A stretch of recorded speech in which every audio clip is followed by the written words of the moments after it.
Hey folks, it's Fernando doing a video for the More Survivalists. So yes, last night we had an earthquake here. It was a 6.3, I believe.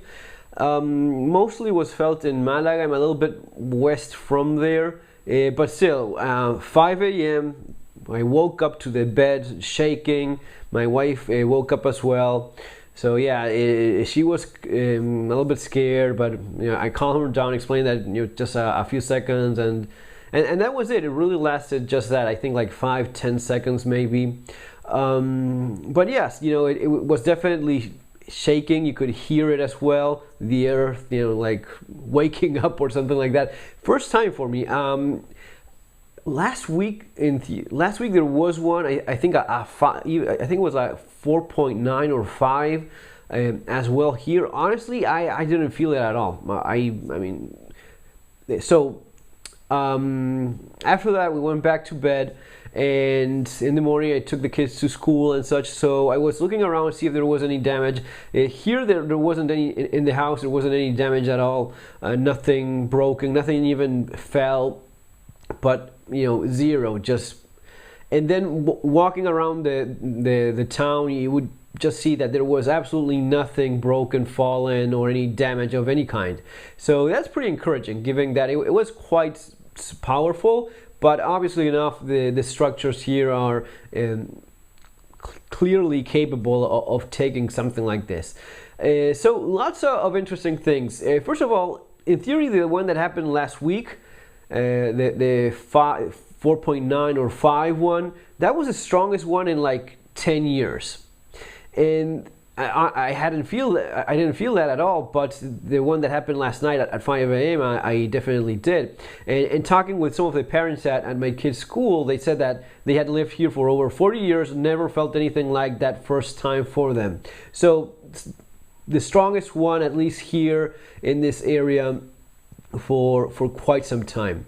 It was also interesting to notice that, given that it's not specifically, it is a seismic area, but it's not particularly bad. People are not well informed of how to react or what to do with something like this. Most just rushed out of their houses in the middle of the night, which is actually a pretty bad idea, especially when it's almost impossible for these structures to collapse because of an earthquake of that magnitude. The damage is far more likely to happen from the front of the building falling, bricks, roof material, especially here because of the weather, air conditioning, which are usually installed by people that are not that well suited so as to make the installation in terms of fixing it to the walls and such. So those things fall down all the time when the earth starts shaking. Same for TV, satellite discs, and all that kind of stuff.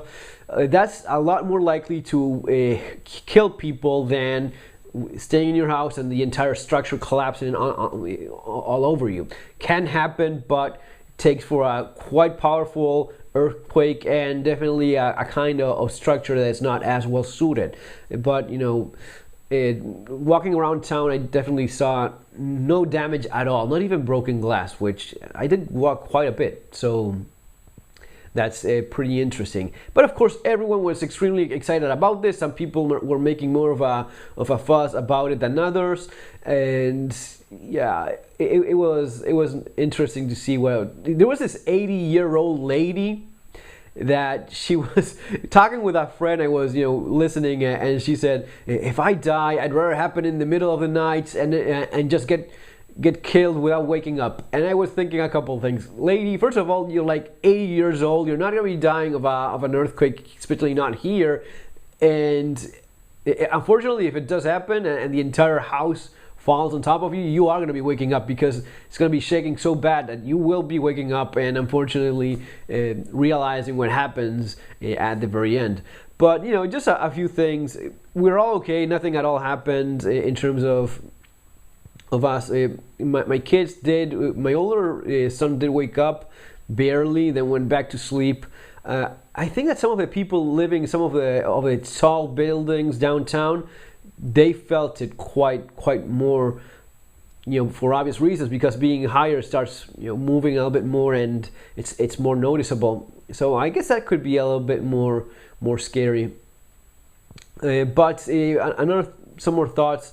I did know about this area and being seismic, having seismic activity, but keeping that in mind, we discarded some other options that had a more intense activity than this particular one. So even though we did feel it a lot, it's definitely not some of the worst areas to be in. So all these things that you take into account when choosing where to live, and all these things that are kind of unlikely to happen, but still very much within the realm of possibilities. When you do your research correctly, when you know what you're getting into, it gives you a lot more of peace of mind, knowing that yes, you're not in some of the worst hotspots in terms of seismic activity. So yeah, you're going to be feeling it, but it's not going to be as bad. So looking back, also another thing that I did, historically at some of the worst earthquakes in the area, if nothing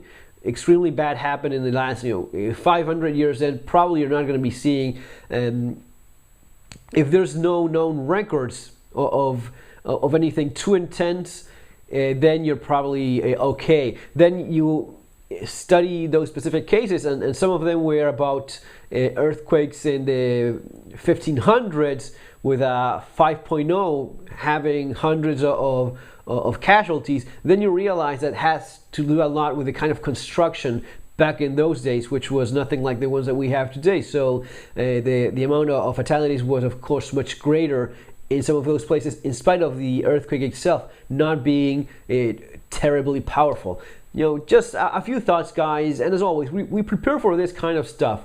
I always insist on preparing on the things that are more likely to happen, or that are definitely going to be happening, like if you are in poor physical condition and you're not taking care of your health, that's something that's going to be affecting you 100%. Then you have things that are a bit less likely. Then you have a car accident, well within the realm of possibilities, maybe one of the most common causes of accidental death.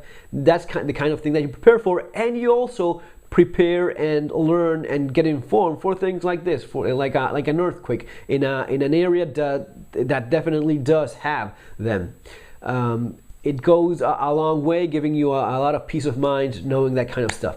Folks, it's going to be all for now. Remember to subscribe. Take care. Have a great day. See you on our next video.